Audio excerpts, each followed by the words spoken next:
Well, the question is, so SPH, what does it stand for?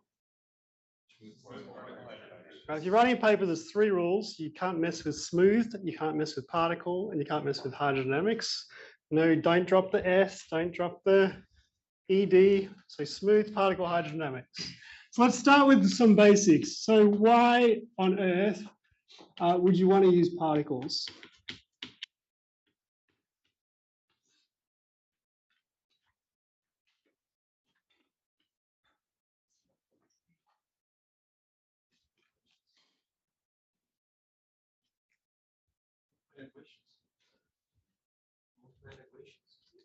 Say again?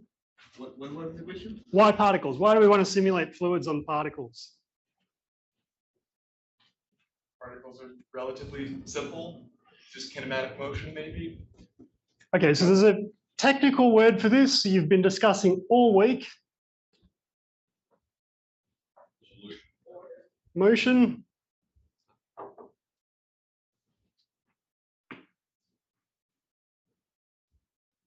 Otherwise known as? What's the first name? Advection.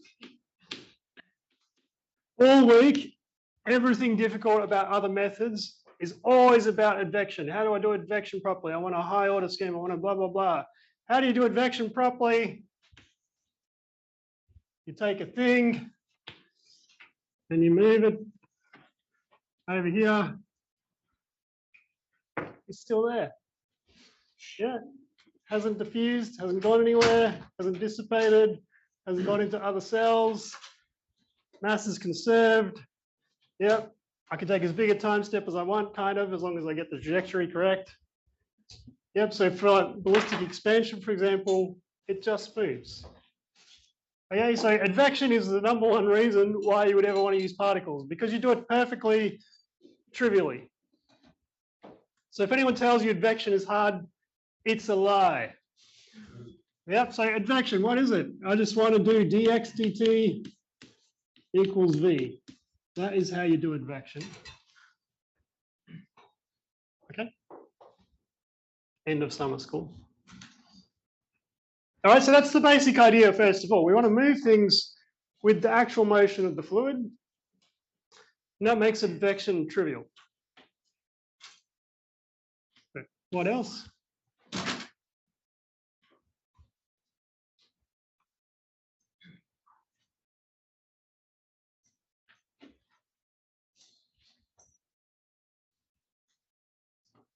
Why else might I want to use particles? You've been brainwashed all week. I just want to use just one Cartesian mesh. Just want one. Big simulation. Okay, so I mean, everyone wants to do a big simulation. It's not unique to particles. But what's the other kind of methods that you use particles for? Not necessarily for doing fluids. N-body. Okay, so the other reason you want to use particles is there's a direct link to N-body methods. So it's the same way you do gravity. For example, and sort of not just N-body, but it's also for certain types of fluids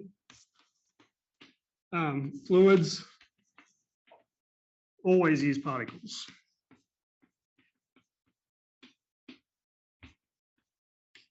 So it's very natural to want a method that utilizes the same infrastructure that you're using to do the N-body and the collisionless fluids like dark matter.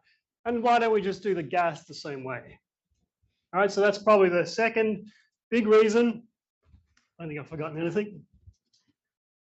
Well, okay, so there's a third reason as well. And someone already mentioned it, I think. Also starts with A. Yeah. Adaptivity. So what does that mean?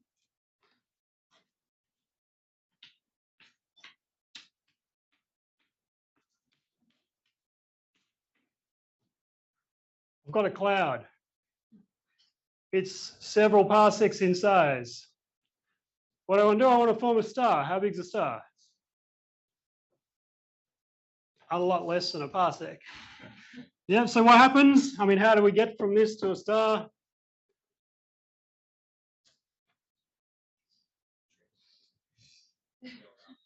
What does that? Gravity, yeah, gravity. So gravitational collapse just takes a big thing and makes it into a small thing, yeah, which is everything we've been doing. But what happens to your resolution? So this is like a nice little mesh, like great, but it's all gone into 1 pixel. Yeah, so what happens with particles when you gravitationally collapse? Your resolution scales with your density. It goes like mass. So I still have the same particles, they just got closer together. So in fact, I have exactly the same resolution I had before. So the adaptivity is kind of just natural. You don't have to do anything special. You do have to do a few things special, but it's just built into the way you move the particles. So you get that for free. Okay. So that's the motivations. I have a, is this the, I guess this is the eraser.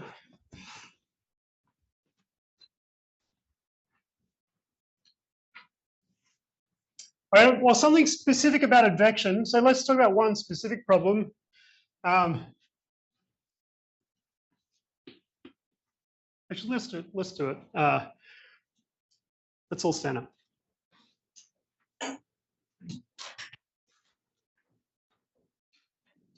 If I can have a volunteer. You want to volunteer? Thank you. What's your name? Avi. Avi. If you could please just walk around in a circle. Big circle? Yeah, as big a circle as you want.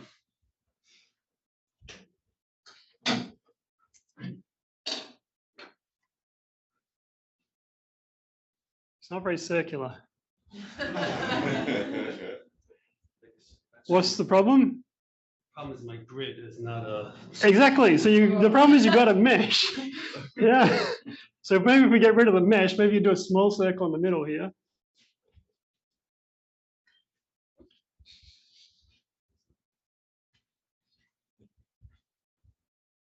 That's perfect.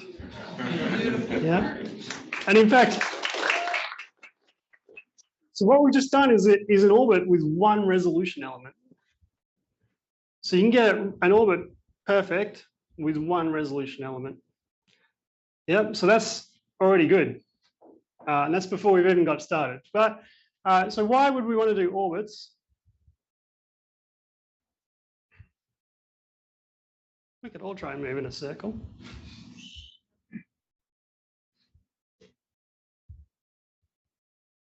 Why would we want to do orbits? It's the natural motion of.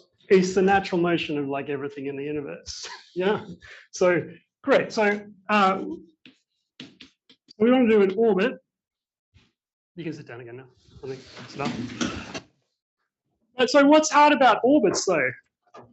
Apart from the fact that they're moving. So let's just for example, in an accretion disk. So typically, aspect ratio might be 0.05. Actually, they're more like 0.1 in protostellar disks. What does that mean? So the scale height, which I'm not going to derive for you, but it's the sound speed divided by omega. If you work through the derivation of your atmosphere, the scale height is defined as this stuff. So what does this mean if I've got an accretion disk with an HNR of 0.5, so something like this? What does it mean about the orbits or about the speed in particular? So it means my H over R is like CS over omega R, which is like CS over V, which is like 1 over the Mach number. Yep, therefore the Mach number is like 20. So if you want to simulate a disk, you're talking about very high Mach number flow, like 20. Yeah, and even when people show shock tubes, they rarely show you like Mach 20. It's like a pretty strong shock. Yep, so it's as in it's highly supersonic motion, hypersonic motion. So this stuff is like trivial with particles, but it's really hard. So the last thing you ever want to do on a grid is like pick up stuff and move it at Mach 20 sideways across the grid. It's the worst thing you can do. So what do you do instead? Well, sometimes you just have to do that and you just pay for it by putting a ton of grid resolution to hope it doesn't diffuse like hell. But there's cleverer ways. I can see Fargo 3D up the back there. So what is Fargo? Fargo is a code, but it's named after an algorithm. So Fargo is an algorithm to deal with this advection problem. So advection is kind of easy if you have a nice, if you can make the grid nice. So if you can make the grid in the direction of the orbit, then advection's okay, because you're at least moving just not diagonally across the cells, which is the worst thing you can possibly do. But Fargo is an algorithm to get the orbital bit exact and then just do the stuff on top of that, which works amazingly well for, so if you want to do planet disk interaction, this kind of thing.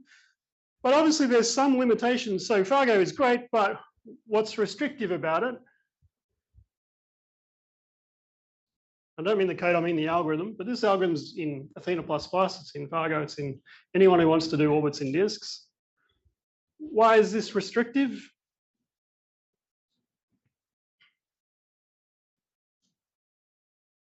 Well, why is this restrictive? Okay, so why can't you have eccentricity? Against your grid. It's against your grid. What about if I want to tilt the orbit? Or if I want to have multiple bodies going in different directions? Or if I want to have, so if you say all these things, well,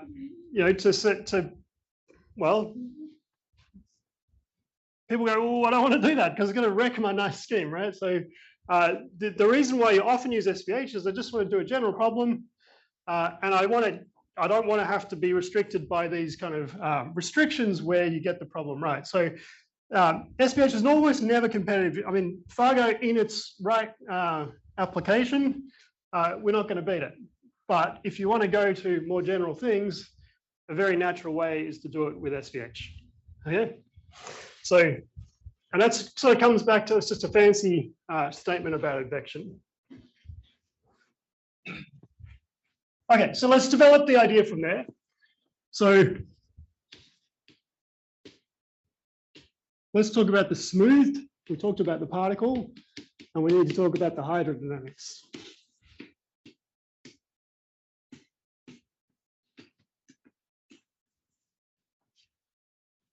Okay, so we have dx dt equals v. And also we have another choice, which is we're going to give these particles a fixed mass. M equals constant. So we're going to give them a mass each. Let's assume for now that they're equal mass. In general, this is a good idea. It's a very bad idea to use unequal mass particles. You could have like different types, so you can have a different mass for dark matter that you have for gas, for example. But in practice, in fact, it's banned in Phantom using particles with different mass because it's all bad. Okay, so what does M equals constant give us? Well, that's one of the fluid, that's mass conservation. Thanks, Jess. That's one of the fluid equations. Yep. So we must have solved one of the fluid equations. Which one is that? Continuity. All right, so what does continuity equation give you? Gives you mass conservation, but what is it? What's the variable? Density. All right, so it must means I can now compute the density. Yeah, I must be able to compute the density because mass is constant. Yeah, so how do I compute a density?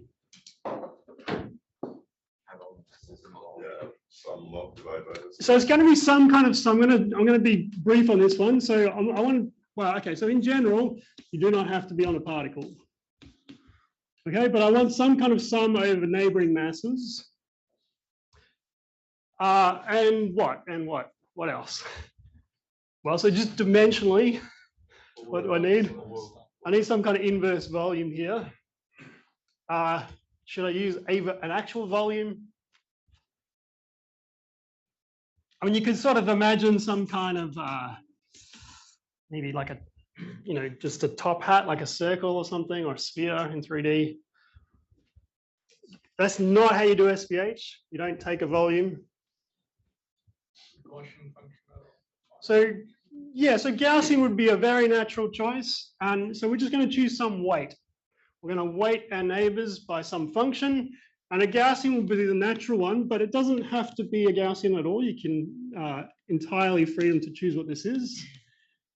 But if I had a Gaussian, that means there's some length scale involved over which I must smooth this weight. And if you had the Gaussian, so e.g., now just on dimensional grounds, W must be some constant over H to the number of dimensions.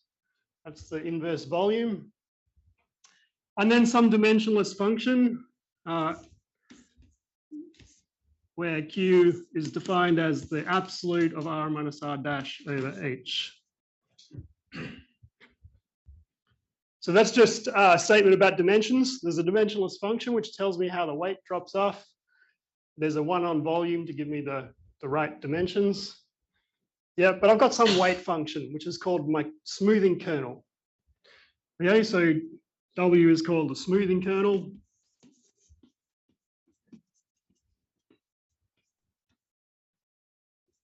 Okay, and that's, you're absolutely right. The right choice would be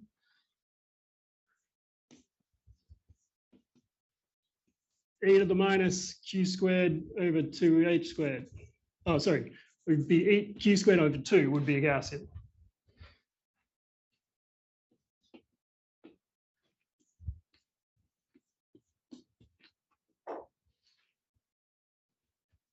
So Gaussian is absolutely the best smoothing function you could possibly choose. Yep, it's got all the right properties. Fourier transform the Gaussian, which turns out to be the errors here, is Gaussian. It's positive, it's perfect, it's exponentially close to giving you the right answer when you want to tile a plane with particles and just add things up to get a uniform distribution. Gaussian is perfect. What's wrong with it though?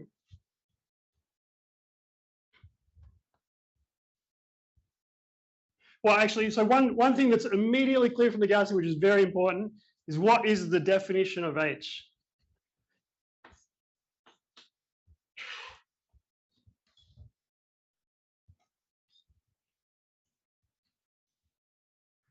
So it's here, so Q squared is just this R minus R dash squared over 2H squared. So what is that thing? It's the standard deviation, yeah, in the Gaussian. So what is my smoothing scale? It's the scale on which I want to smooth this discrete distribution to look smoothed. Yep, so in other words, I've got some, so probably the interparticle spacing, so setting that to about the standard deviation of my Gaussian would be about right if I just wanted to smooth over this discrete distribution of particles and make it into a continuous distribution. Yep, so you'll recognize this problem because it comes about a lot. So for example, when you're simulating dark matter, what you're trying to do with gravity is treat it like it's not a bunch of stars. Yeah, so you don't want to see the discreteness in the dark matter distribution. You want to treat it like it's a smooth density field. Yeah, and so this is exactly what we're doing here. We're saying this is the smooth density field representation of these discrete points, which is another thing about the particles business. So these particles are not real in any sense. Okay, so while we might like the analogy with orbits, when we're doing fluids, they're simply interpolation points in the flow. And you shouldn't think of them as real things with any real properties. So one of the mental blocks people had about magnetic fields in SPH is like, oh, what is my particle? Is it like some kind of magnetic dipole, or is it a magnet like the Earth or something? No, it's not. It's just an interpolation point. Yeah, we can solve differential equations on them. This is fine. Yeah, so don't think of them as real things. Don't give them names. It's like pets or chickens. Don't give them names if you're going to kill them. All right, so what's the definition of H then? What's the meaning of the H here? The smoothing length, we call it.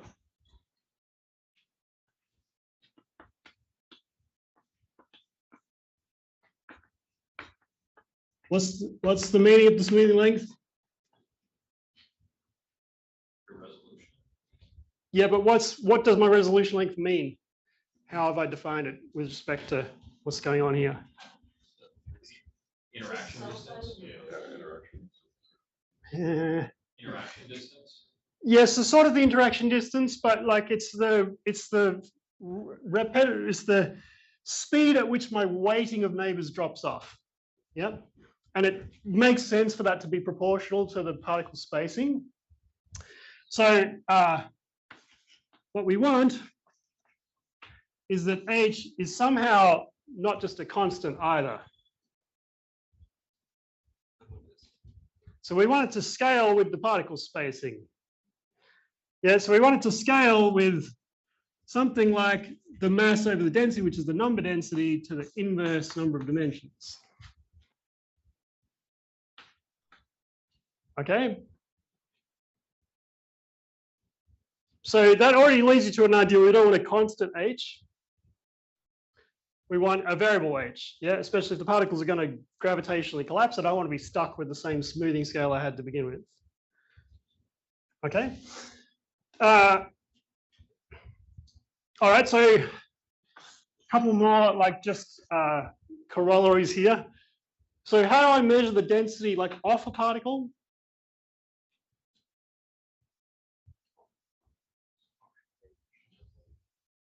Yeah, so I know h, for example, I could use h of my neighbors, or I could use h of a pixel, that would be fine.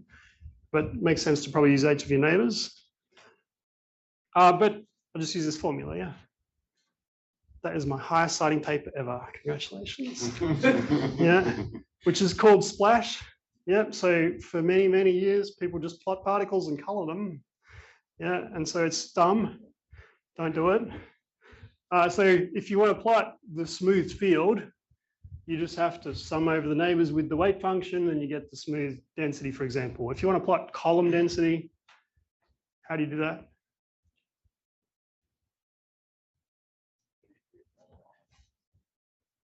So sigma r would be, well, at some position is just integral of rho dz, which is the sum j mj integral w dz.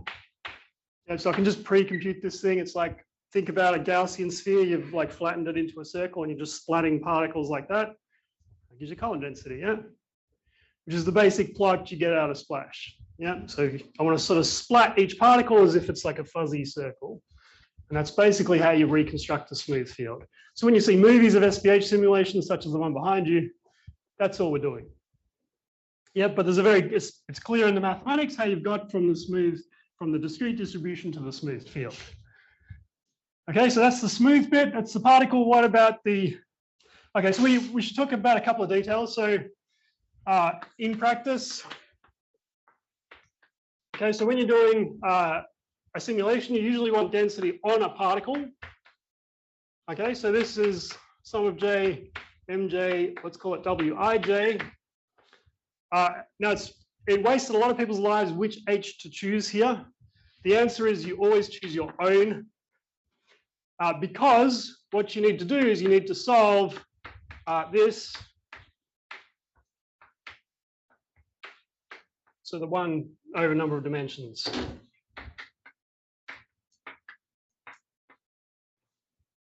This is number of dimensions, nu equals 2 in 2D. Yeah, 6 in 6D.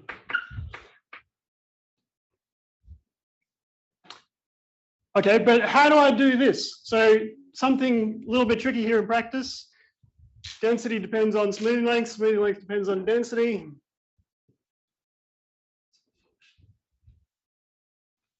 How do I do this?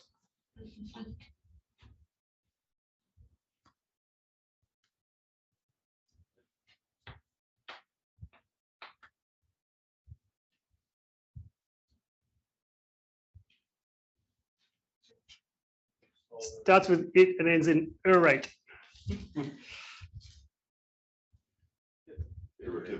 Iteratively. So this is a root finding problem.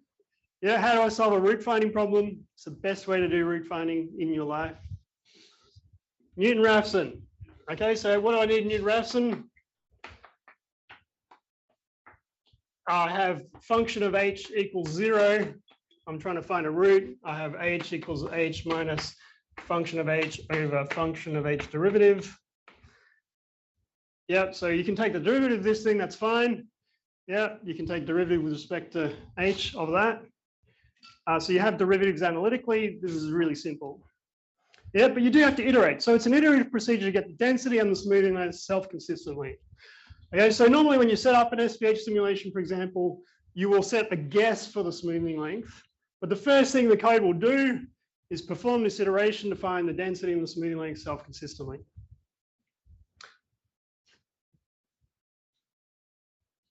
Okay, happy with that? So, okay, so it started out pretty simple, but we've already, so that's basically how we solve the continuity equation.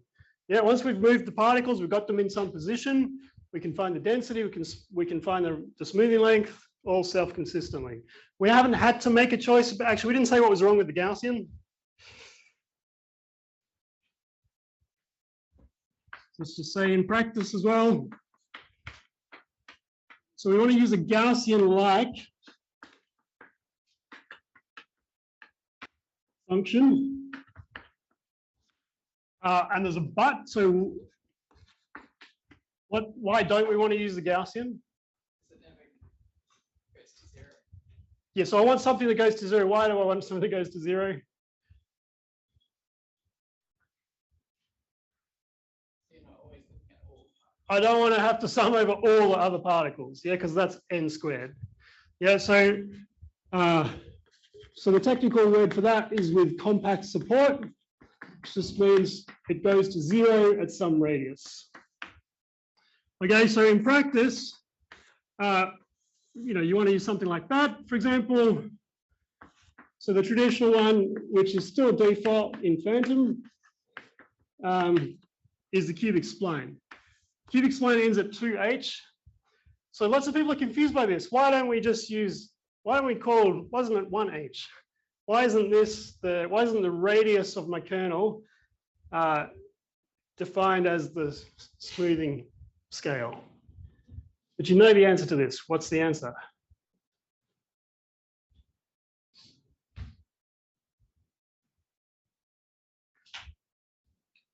Why is this not my resolution length?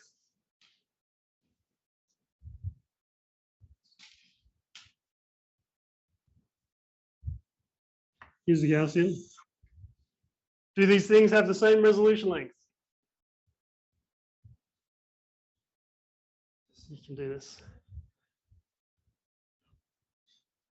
What's my definition of the resolution length? Standard deviation. So if they have the same standard deviation, they have the same resolution length. Yep. So it doesn't matter where I truncate it. That's got nothing to do with the resolution. It's how fast the weight drops off. Yep. So the reason it ends at 2h, I could have a smoothing. I could have a kernel that ends at 3h. For example, if you use the quintic spline. So these are the B-spline kernels. They have a special meaning in 1 dimension, but we're really just abusing that in 3 dimensions. So the special meaning in 1 dimension is they are the functions. So they're convolutions of a step, basically. So if you take a step, its Fourier transform is a sinc function. If you then convolve it with itself, you get a triangle. Next one, you get a quadratic. Next one, you get a cubic. Next one, you get a... and so the functions that tile the line perfectly in 1D, which is a special property if you have equally spaced points in 1D, but it's useless in, it doesn't give you that property in 3D. And in fact, there's no way to achieve that in 3D, which is a statement basically that you can't tile the sphere. You can't tile in 3D. Let's put it in 2D. You can't tile a plane with circles. Yep. But the best thing you can do if you're trying to tile a plane, say if you're doing radio astronomy, what do you do if you're trying to tile a plane with points? Anyone know the clean algorithm? Doing radio? Anyone done any radio astronomy? No, well, you're all computational astrophysicists here. There's a clean algorithm. Basically in radio astronomy, you get a bunch of interferometry points and they have to map it onto a grid, do a Fourier transform and get an image. Yeah, and how do you map it onto a grid? Well, the answer is they use a Gaussian, so they stick a Gaussian on every point. Yeah, and so the Gaussian, it's the same kind of basic principle of I want to tile a plane with points. I'm going to use Gaussian. So this is basically what we're doing here.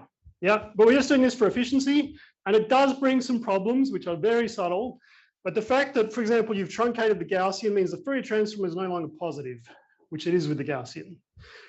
So this turns out to give you some problems. If you use, for example, large neighbor numbers, the particles will tend to have this pairing problem, which is related to this Fourier transform not being positive.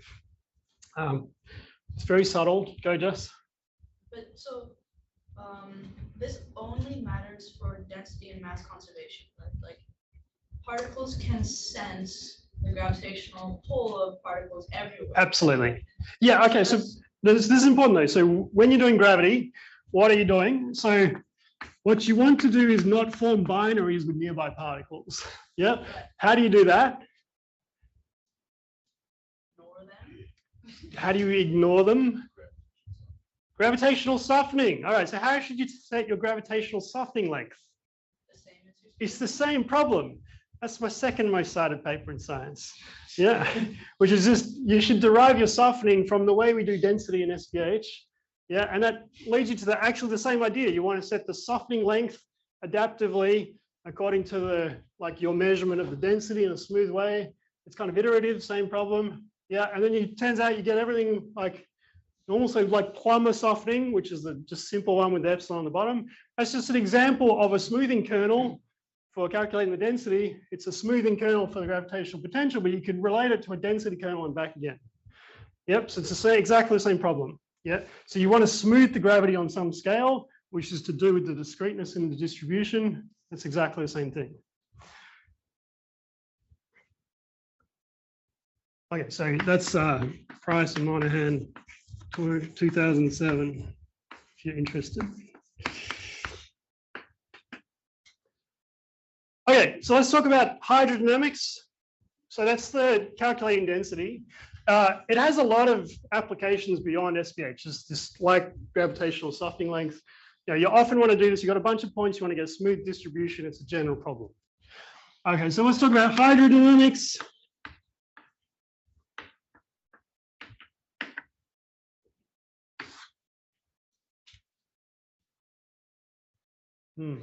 How do I discretize my fluid equations?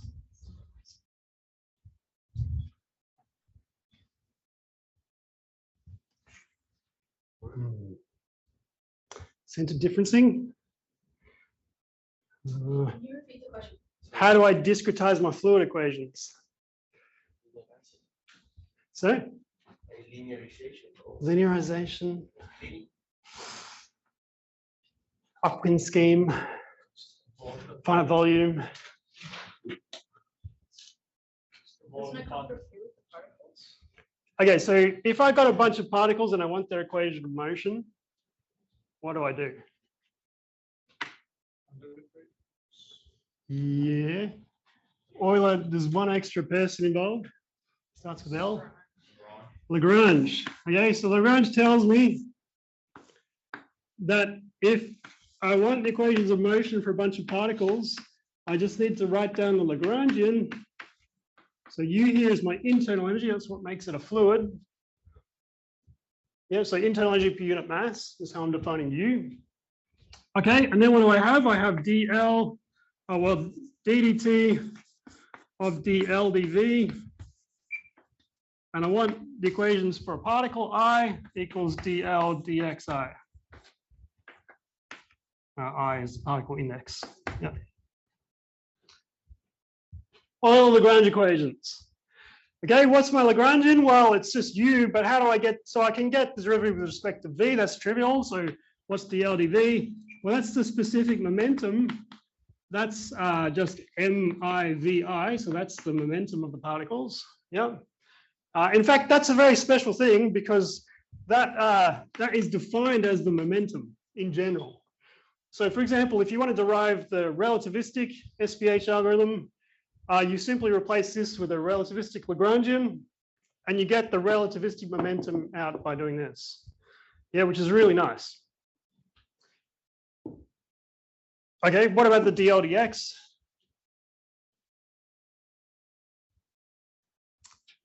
And the basic problem here is what I really need is du dxi.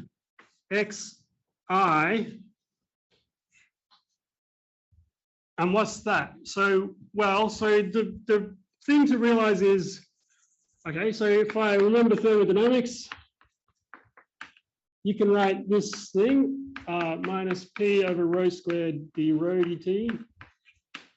That one familiar? You can write it if you want. So this is like plus P dV. I'm just doing it per unit mass. And so dV per unit mass is just minus m on rho squared d rho. Yeah, but I'm doing it per unit mass so the m goes.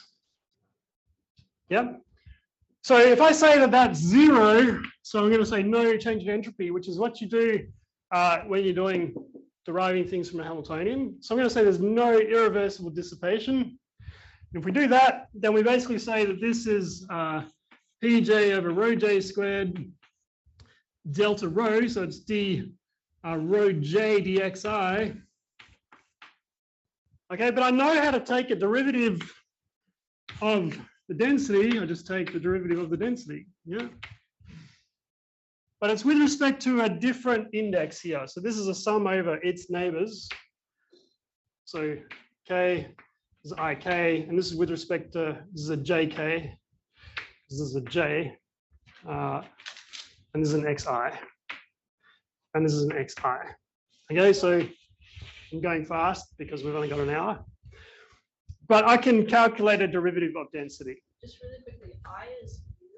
I is the particle on which I'm trying to find the equations of motion, and J is neighbors. Yep. So this is a Lagrangian summed over neighbors, but I'm trying to find the equations of motion for particle I. Yep. Yeah, so basically I don't have a choice here. So I just flush it all through. I'm not going to do the full derivation. But you can see already it's pretty much there. But the extra thing is I've got a sum here and I've got an extra sum here over two different indices. And I'm taking a derivative with respect to xi. And this is a j and this is a k. So it's only going to be non-zero where there's a j is equal to I or a k is equal to I. So I'm going to get two terms. I rearrange. So again, I'm not going to give you the full thing, but let's just write down the answer. And you can do it yourself as an exercise. So this gives us ddt. Now the masses are going to cancel on both sides. So in principle, I would have an m on both sides, but I get the dvi dt equals minus the sum over j, mj. And you can see where the p on rho squareds come from, but basically I get a pi. Oh, I forgot one thing, but so there's an omega term which comes in, gradient of wij hi.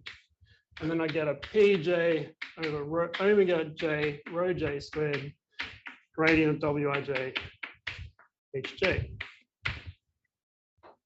Now you're not impressed with this because you didn't derive it, but I hope you can see that how you would derive it. Yep. Now, so I get, without any choices, I get out what my equation of motion should be. What I have no idea about is what it is. I know that it's the thing that minimizes the Lagrangian. The Lagrangian is pretty simple. The only choice I made was how I calculate density. What does the Hamiltonian guarantee me?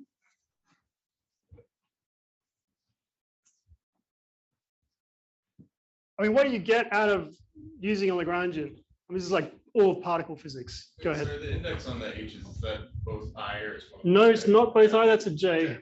Yeah. Observational. In fact, that's important because, so the things you can prove from this are, what's the total momentum, for example?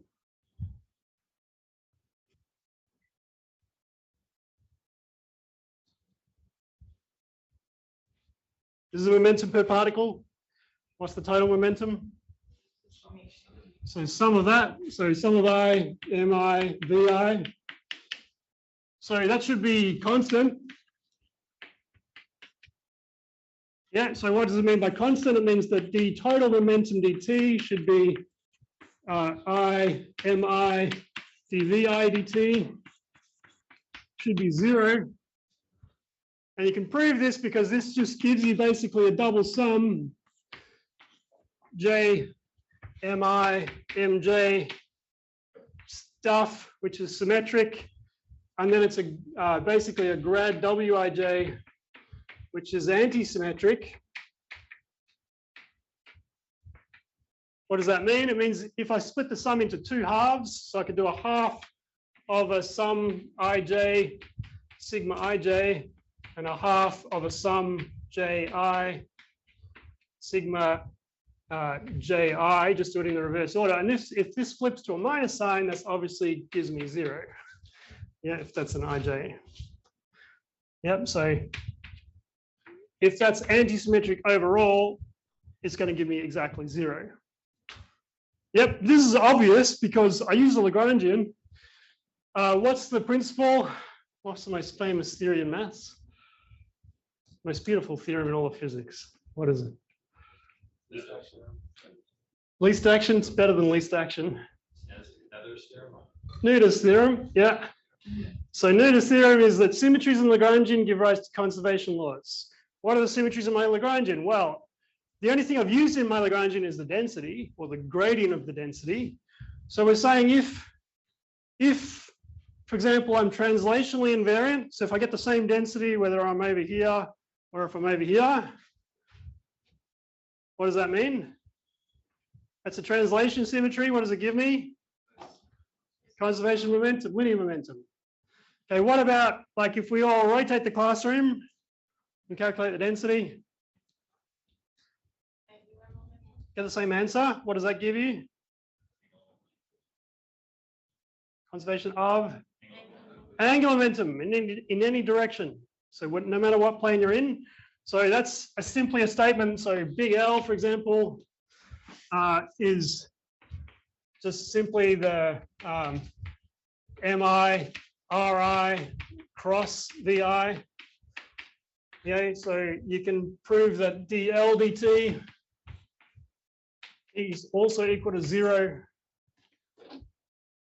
Yeah, because same reason, you got an R across this, but this is directed along the line of R. So R across that gives you, the whole thing becomes anti-symmetric and is 0. What about energy conservation? What's that to do with? Okay, so Hamiltonian, how do we get the Hamiltonian here? Let me go over here.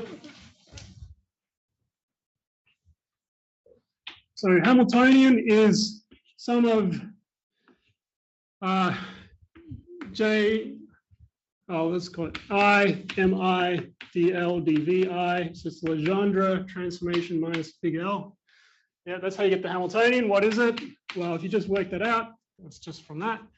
I get MI half VI squared plus UI. Yep, obvious. That's just the energy. Yep. So what do I know about the Hamiltonian? So if the Hamiltonian is independent of time, is there any time in here? No, then you get our energy conservation. So I can derive, so this is called big E, so dE dt, and it's the same kind of problem. So get MI VI dot dVI dt plus du dt equals naught. Okay. So what does this mean? So it means I conserve momentum, I conserve energy, I conserve angular momentum, I conserve linear momentum. Yeah. How many other things are there? There is more things. There's circulation. So there's a discrete analog of the circulation that is also conserved. Everything's conserved. It's all done, yeah? Which is actually really special because, so we talk about conservative form, you know, in like, when you're doing advection badly. It matters how you formulate your equations. It matters whether you use the total energy or the internal energy. It matters whether you use the entropy or the total energy. In SPH, it doesn't matter because we conserve everything. No matter what equations you actually solve, the only reason we would get non-conservation is from the left-hand side of our equations. So we still have to discretize the left-hand side, but that's just your standard solve ordinary differential equations problem. Yeah, and you can conserve things in the left-hand side too. That's called symplectic time integration. So for example, the leapfrog method exactly conserves linear momentum and angular momentum. So you can get that for free. So you can't have a symplectic algorithm that conserves energy because that would be perfect. So usually it's energy conservation, which is the only thing left. Okay, which means in SPH, for example, and we do this, for example, in common envelope simulations, They really care about the energy budget. So we use global time step, and we really want to get energy conservation to like 0.1%. And you can do it because the only thing that you have to control is the time step. And everything else in the algorithm is perfect, apart from gravity. Yeah, but gravity is not an SPH problem. Okay, happy with that? Okay, what have we not covered? How long have we got left? 15, 20 minutes. Oh, we got time. Okay. Okay, so we've said we can derive all this stuff. Okay, let's talk about, so let's give our set of equations. So summary. So mass, momentum. So mass, we've got rho I equals sum of J, mj, W, R I minus Rj, Hi. Yeah, so for example, Richard Nelson, who's very good computational astrophysics, but he wasted a good deal of his life because he tried to take an average in here and then derive everything with an average H, which leads you to a giant mess. So it was not obvious that you don't need to symmetrize the density sum. So that was, I guess, Springall and Hernquist and Monahan 2002 kind of realized you don't need to do that and everything washes out really nicely. For example, so in particular, you can iterate the density with its own H and you don't have to worry about what your neighbors are doing, so that becomes an independent operation. So that's important. So we have dv I dt, which is the conservation of momentum. So this is a continuity equation. We have this one, which is our momentum equation. And I haven't talked about the omega. So the omega is just a correction term for the gradients with respect to the smoothing length. It's not very important. It's usually around 1, but it's just something that's important if you want to get if it just washes out in the maths. And I've got a link to the notes. You can do the full derivation if you really want to. But I want to get on to just another topic.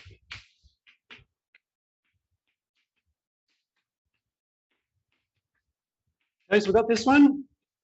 Okay, what about energy? So we could solve for the total energy. And if we, how do we get the total energy? Well, I just had it up here. Sorry, I just erased it. Don't feel the need to write this again. Half VI squared plus UI. So you can see if I want total energy to be conserved, I simply need that, so I can derive, well, so this is, I can call this E. Yeah, so dE dt is simply V dot dV dt plus du dt. What's du dt? Well, I kind of already derived it, right? Because I used it in my Lagrangian. I just erased it as well, just here. I said T ds dt is 0. Therefore, this is just pi over rho I squared d rho dt. So I just need to take a time derivative of this thing. So again, I'm not going to show you exactly the details of how you take a ddt of W, but you need to explain what this is in terms of how we wrote down the Gaussian. You know, it's a function of Ri and Rj, so you need to take the time derivative of that. It's a bit tricky, but what washes out is that you're going to get the sum, basically pi over omega I rho I, rho I squared. You get a J mj Vi minus Vj dot gradient of Wij Hi. Okay, so that's how I write my internal energy equation. Yep. I guess if you want, you can just add heat in cooling terms. Okay, so that's the bit I want to get to. Yep. So absolutely. So heating and cooling, but there's some very important heating and cooling terms that we have to add because we've missed a thing here. Yep. It's a very important thing. Okay, so but energy. So for example, if I use the total energy, if I use the internal energy equation, which I usually do, is total energy still conserved? Yes, because I can add it up. I can just simply add these two things and I'm going to get the total energy and I can prove that it's 0 as before. Yep, so it doesn't matter which equation I'm using. Yeah, it doesn't matter whether I evolve the total energy or the internal energy, except for the time stepping. Obviously, there's a time stepping error still. So I still haven't discretized the left-hand side. But that's, again, not an SPH problem. It's just pick your favorite ODE solver. But actually, we would like to use a Hamiltonian method. So we do use something like leapfrog in practice. So a second order time integration scheme that also obeys the conservation laws. Okay, so that's my set of equations, basically. All right, so what I don't know is like what they mean. Are they hydrodynamics? They look kind of like them, but I've got a discretization that I didn't choose. I had no choice about this. Right? I had to choose about how I got the density, but I don't choose this operation. This just popped out for me with no degrees of freedom if I want to obey the conservation laws perfectly. If I'm happy to violate conservation, you can do whatever you want. But it seems like a bad idea. Yep. If you're asking me, the difference between Phantom and other codes is that I do this strictly, don't deviate from it. And every other like variant of SPH deviates from it in some way that violates something somewhere.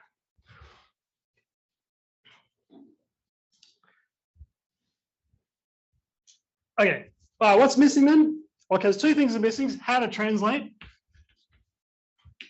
So I'm not going to go through the details. But the basic thing that we haven't really covered is we said how to calculate a density, but how do I calculate the smooth version of anything else? And the answer is essentially same kind of thing as the density, but density is now on the bottom. Any scalar field I can interpolate like this. And you have to define which smoothing length you're using. So normally SPH can be derived this way. So you start with this expression, you say, now what is this expression? It's just a statement that like say, if I want a variable at a particular location, it's the same as the variable at another location, say delta function. So it's only true when they're at the same location, dv. And then all we're doing is simply replacing that delta with a w. Okay, and then the dv becomes a rho dv, which is a mass. And then I end up with the one on density here. Yeah, and the mass is that's a dm basically. Make sense? Okay, so what you do is you use this to translate those equations, and that's a sort of exercise that I give students on the exam. Is translate these equations and show that they are the equations of hydrodynamics, and indeed that works. So you can show, for example, this is just simply an approximation for minus grad p over rho. This is an approximation for minus p over rho dv, which is indeed your equations of hydro. Yep, so we got it for free. We didn't actually assume anything about the equations of hydro. We didn't assume anything about how we did the generation. What we cared about is conservation laws, and it all washed out. What's missing?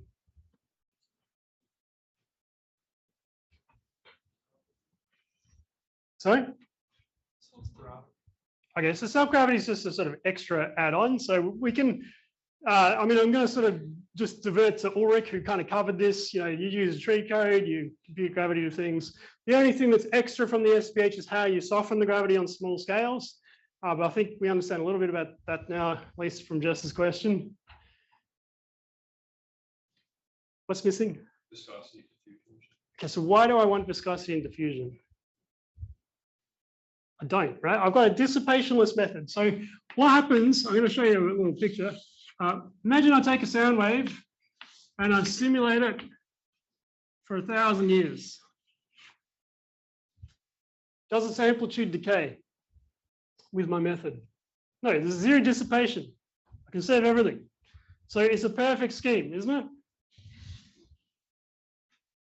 What's wrong with that? One might call it ideal. Well, so it is ideal. I mean, I can really run it forever. There is no numerical diffusion at all. I can advect like a magnetic thing. You've seen this a few times, and advect the magnetic thing across the box. It's like the hardest problem in an MHD code. Advect a little current thing across the box. put this in the paper just to show off. It's like just 1,000 crossings. How many would you like? You can do 1,000,000 crossings if you want. This is boring. Just comes back. Yeah. Accretion, yeah, we're missing something more fundamental. Okay, so this is a linear sound wave. What if it's a non-linear sound wave? So this is amplitude is like 0.001, but what if the amplitude is like 1? Yeah, so okay, so what happens at a shock? Okay, so if you don't have any dissipation, you're going to get that, which is the correct behavior for dark matter and dust and all that sort of stuff that doesn't collide. But real fluids collide, right? And the real reason they collide is they collide. What happens in a real fluid at a shock? What causes shock heating? Dissipate. What causes dissipation? What collides? Actual molecules hit actual other molecules. So they actually hit other molecules. This is called viscosity. Yeah, so viscosity is just collision of molecules. Okay, but the reason it doesn't, so we don't care about explicit viscosity in the sense that we don't care what the viscosity is. So, but there is irreversible dissipation happening at a shock front. Okay, and the way that you derive that in fluid dynamics, which other people have covered, is that you match the jump conditions across a discontinuous jump. So you do conservation. Yeah, and when you do conservation, you basically derive that there should something irreversible happen in between, as in entropy went up. As in other words, kinetic energy irreversibly transferred into heat. And I have no mechanism for this to happen at the moment, right? So you have to put in the dissipation terms. So you can think of it as putting in dissipation terms, or as you can think of it as solving the Riemann problem. It's the same thing. So the simplest way to think of it in SPH. So in other words, so we need shock capturing. This is the technical name for this stuff. Yeah, is I have to have some terms in my equations that are dissipative. Okay, so shock capturing is basically that Pi goes to P star. This is a simple way to think about that in SPH. So P star, so this P here becomes the solution to your Riemann problem. So solution to Riemann problem between the particle pair.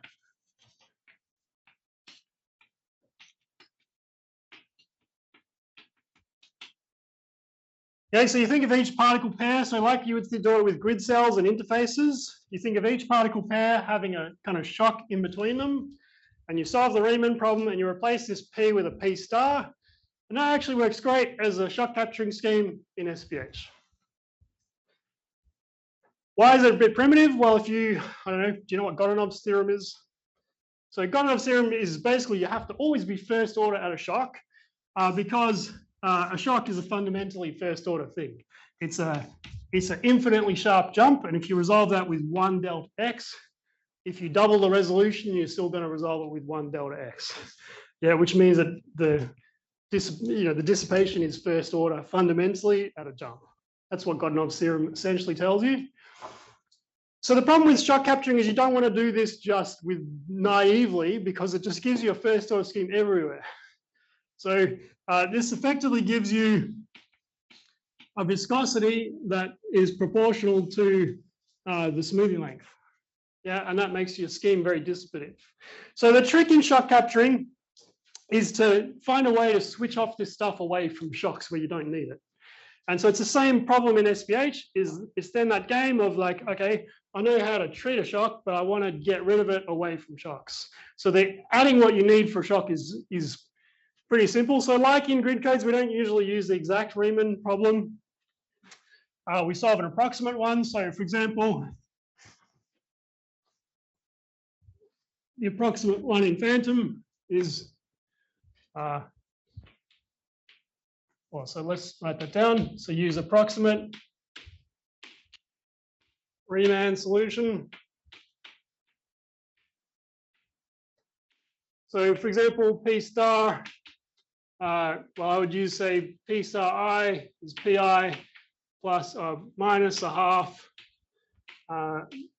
V alpha Oh no, let's call it VSIG. Let me get this right. It's a row, and then it's a jump VAB.RAB. I think that's right. Does it have the right dimensions? Yes, it's a rho V squared, which is a pressure. Yeah. And so VSIG is like your maximum, well, it's the choice of signal speed. So a simple thing to use is so you need to make it symmetric on the particle pair. So it's like some average of the sound speeds, for example, minus, and I'll put a parameter in front of that, because that's the term which is basically linear in your resolution. And there's a term in front of this one, which is Bij.R hat ij, which is a nonlinear term, which is second order in resolution. So it's less critical to get this right. But this is the one that you really want to play with. So this alpha is some number between 0 and 1 that you use to detect a shock. Okay, so how do we detect a shock? Again, not going to get too much details, but essentially, so we use the DDT of div V as the shock indicator.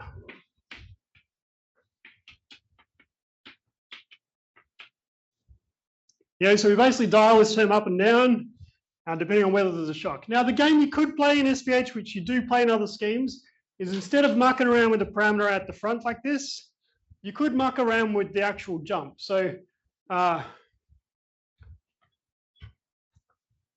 think we're going to run out of time to do it in too much detail, but the other way of thinking about this is you could replace this instead of the actual velocities between particles. So imagine you've got particles as part of a wave, right? And I'm saying that two particles in this thing, I'm treating it as like a shock problem as if there's a jump. And what's wrong with that? That's first order. That's why you get first order dissipation. So what you could do is you could do reconstruction. So you want to reconstruct to some intermediate point and say I want V star is VA plus delta R gradient of V. Got, yeah, in some way. So you just need gradients of V, you reconstruct to the interface, and so this term is like now 0 if it's not a shock. But how do you know when there is a shock? Well, that's about the slope limiting business. So if you start to point things in the wrong direction, that means it is actually discontinuous. If you reconstruct your slope and they go the wrong way, that means you should apply dissipation there because it is an actual shock. So you can play the same game in SPH. The reason we don't is because when you do reconstruction, you actually don't control whether the entropy is positive. So when you control this stuff, you can actually guarantee that you can mathematically prove that the entropy change is positive always. And that's basically a statement that your scheme is very robust, as in you will never get a negative entropy, you will never get a negative pressure, because if you guarantee that entropy goes up. Yep. When you do reconstruction, it's nice in the sense that it gives you like, well, it's as good as using a switch at switching off the viscosity away from shocks. But it still gives you like a sort of uneasy feeling that you know when your code crashes, that sometimes it gives you actually anti-diffusion and you don't know when that is. And you try to use slope limiters to control that, but slope limiters are, I'm on a rant now, but it's all right. So slope limiters, like they guarantee this property called total variation diminishing, but it's not quite the same as guaranteeing that the entropy is positive, which would be a nice scheme to have. All right, so that's pretty much the basics. You could imagine now what's inside an SPH code. So what's missing probably from the entire discussion in people's understanding is they think it's like totally something different. So there are some things different when you're moving things on particles. So advection is free. The number one thing that means is you don't really have to worry about this difference between the conservative form and the non-conservative form of your equations. You get all the conservation laws exact. You have the same problems with dissipation in the end because you derive a dissipative scheme. You derive a scheme which is non-dissipative, which is fine. But then you have the same problem. You need to capture shocks. You have to have a shock capturing scheme. And so what the dissipation of your scheme ends up being is like how good your shock capturing scheme is in the end. So that's kind of the game about dissipation. It's the same game in all codes because it's the same problem physically. So apart from that, The extra complication we have is obviously finding just some of the infrastructure in practice. So finding neighbors, you have to find your neighbors to sum over. And that's just a piece of infrastructure, which makes generally SPH codes more expensive for, because on a grid, obviously you just know where your neighbors are straight away. Nothing complicated required.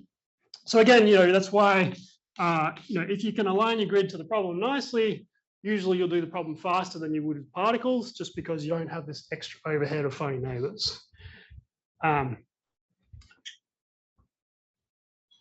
can show a couple examples otherwise, but I'll probably take questions at this stage.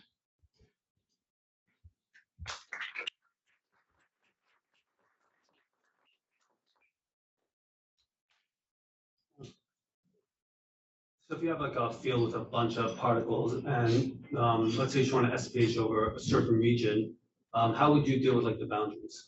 Oh, actually, I forgot to show you. I'm wearing my SPH socks today. So if you want to know how to get a general, the gradient of the scalar here, there it is.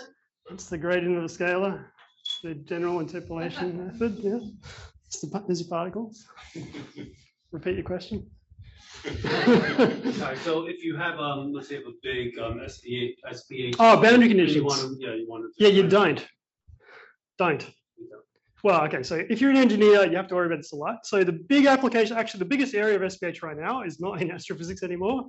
It's all in engineering. So doing coastal defense structures, probably the biggest SPH simulation you'll see on the internet is just wave breaking over an oil rig. It's with 1 billion particles or something. There's very popular code. So those guys worry about boundary conditions a lot, but they will still tell you it's an open problem. So there's a ton of papers on how you do boundary conditions. So you start with, essentially putting like fake particles. So it does make a problem. So for example, if you want to add mass to a simulation, you have to actually physically inject particles. So we do that a bit with, say, winds. So if you're injecting winds from stars, you have to actually physically inject particles. But yeah, boundary conditions like this, you can think about boundary particles and you have to do something clever with how you make the particles interact. But the good thing about SPH is actually, this is the sort of mental thing, which makes SPH great in astro, is we tend to think about the global problem first. So if you tell me to simulate an accretion disk, I don't go this. No offense to anybody doing shooting boxes. But you don't think about, you're mentally not constrained by your grid. So if you tell me to simulate an accretion disk, I want to do orbits around a star. Yeah, so I want to simulate the whole thing. I don't want to do a wedge of it or something. I just want to do the whole thing. And this is actually good. So if you're simulating a star, I don't want to do a wedge of it. I just want to do the whole thing. Yeah, so this is actually, I would argue, is a good thing. It tends to force you to the global problem because it's easier to do than thinking about some local version of it, which can be done better in other codes anyway. Does that help? Yeah. So actually doing a problem with, free boundaries is easy. So for example, what's another good example? So actually take stellar merger simulation or, some kind of binary interaction. So we work a fair bit on common envelopes, for example, where you got a red giant and you got another star goes inside the envelope. So this kind of thing, if you do it in other codes, you need to have some kind of like external medium, like that sort of confines everything. So for example, you put it in the grid, you need to have some kind of hot, low density material out here. In SPH, it's fine. You can just have nothing. So you can really have vacuum and your point mass can move through the vacuum and then into the star. Everything behaves. So this works. Yep. If you set the mass of all the particles, maybe you say except like a essentially single particle. If you set all the other particles to have 0 mass, do all the conservation laws break? 0 mass. Yeah, or do you get back n-body?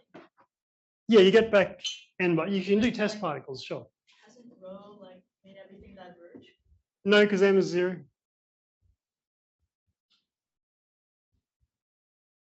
We never set the mass. You can use a set of test particles. Yeah, okay, so everything has mass in it. Yeah. So you get n-body back. Yeah, correct. Which is one of our second reasons for existing, right? Is that exactly that. So for example, what we did when we derived the GR-SPH equation, so GR-SPH, you have basically conserved density, you have a momentum equation, which is like minus square root of minus G P over dxi. But you have like the derivatives of the metrics. So you have like stuff, something like T mu nu, dg mu nu dxi. And exactly that. So if you get rid of that term, this is just the geodesic equations. I think there's a half there maybe. And so the way you test your code first is you get your orbit stuff right. So you can just do the geodesic equations with particles, make sure you get your orbits correct, and then you can start adding the SPH terms. So that's actually quite helpful in practice. Because in GR, like orbits are non-trivial, like you're doing funky things around a curve black hole, for example.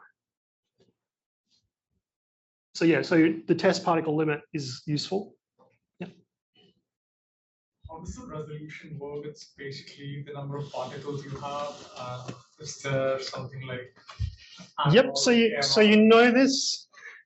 So H goes like. Okay. So there's a thing I did skip here. So this really should be number density. So if you were using an unequal mass particles, you would still use a number density here, not the mass divided by rho. It's easy if the particles are equal because they're the same thing, but in practice, you might have to measure a number density separately if you had unequal mass particles. So this is usually a number like 1, so 1.2 maybe if you're using the cubic spline. So this is how your resolution goes, and there's basically no way to change it. Well, there is. But every method for changing it becomes like horrendously complicated. So if you want to deviate from that, and do some kind of AMR-like thing, then you're talking about particle splitting. So there's some easy versions of particle splitting. So one thing that's really simple, for example, is take your simulation and refine the whole thing to like a new, like to more particles, and then run it a bit more. So splitting particles and then just continuing the simulation at higher resolution. So for example, you could do 100 orbits of a circumbinary disk at low resolution, split the particles and do the last 10 orbits at high resolution. So we've done that before. What's tricky is if you want to have like regions, you know, if you want to carve out a region that's like higher resolution. So the engineers do this a lot actually. So they're very happy with their particle splitting scheme. So they have the typical problem in engineering is like a dam break. So they have a column of water and it just like splashes and crashes up the other side of the fish tank. And they sort of have like zones where they split particles on the way through. So that stuff, they're pretty happy with it. There's a little bit in Astros, there's a little bit in Gizmo. It's a bit dirty, but for example, in a circumbinary disk, they sort of just split the stream on the way in, but they never unsplit again. So they just split and have high resolution going spiraling down onto the central object, but they never unsplit again. So the bad thing is to try and you don't want to mix low mass particles with high mass particles. That gives you all sorts of problems. So in general, I'd say that's just a difficult problem, and we have limited versions of it. The other version you can do with Lagrangian, of course, you have the entire history. So this is very useful in cosmology. So you say you want to simulate a galaxy, you know which particles ended up in that galaxy. So what you do is you go back to the start of your simulation, you split those particles at the start of the simulation and you rerun the simulation so that you get a lot of resolution in that galaxy. I mean, Ulrich's nodding, so. Yeah, we might do one of these in the afternoon. That's a thing, yeah. So that's kind of a thing you can do in Lagrangian codes, which you can't do in other codes. I didn't mention that as an advantage, actually. So obviously just being able to track material without having to insert tracer particles or kind of fluid traces is a big advantage as well. Yep. Since I work with dust gas dynamics, I'm wondering, and this is maybe related in that, would extending this to deal with dust particles simply be a matter of like treating a multi-fluid approach, and then your dust particles would just have no smoothing kernel? No, the dust particles do need a smoothing kernel as well, because you need to get a dust density. Okay. So for example, in the drag term, you have a dust and a gas density. And so it's a bit like dark matter as well. So even with dark matter, what you should do, they don't usually do it because it's kind of expensive, but what you should do is adapt the smoothing length, right? So the softening length shouldn't just be a constant, it should be adapted to the local particle distribution. So same with dust, you want a local measurement of the dust density. And for that, you need to do the density sum. And so the same thing with dust particles, although they don't have any pressure, so they will do the non-shock thing of just going straight through and doing that. But you still want a local density estimate. And the way our answer to that would be like, let's just do the density sum on dust particles, filling only the other dust particles. And then you use that, for example, when you're computing the stopping time or the drag term. Yeah. So we do that. We have two approaches to dust gas. So we can treat dust as a separate set of particles. And there's a couple of problems with it. One of the problems is true in all codes, but if you've got these mixed resolutions, you can end up with dust like concentrated below the resolution of the other fluid. That's hard to avoid. And it's a problem because you publish papers like stars are totally metal.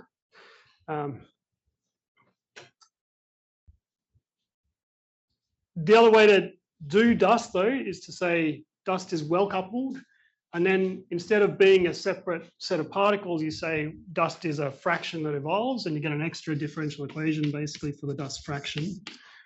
And that looks like minus divergence of epsilon ts grad p over rho. So basically it's just the same as your fluid equations, and you just got an extra equation but that's only valid when the stopping time's short. So for basically small dust grains that are well coupled to the gas. So we do both in Phantom, for example. You can have the option to do dust as particles and dust as a fraction, which is correct for like very small grains. We probably break for coffee. We'll take one more very quick one because you had your hand up. Are there any special considerations to take in really low density regions where you have like one? Not really.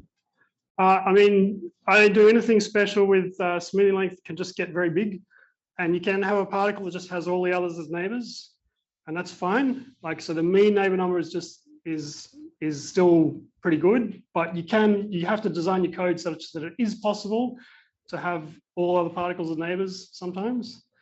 I mean, obviously, you get things at low resolution, so you get things at low resolution results in those areas. And the only thing you do about that is do a convergence study or try and spend your life doing particle splitting. Okay, thank you again.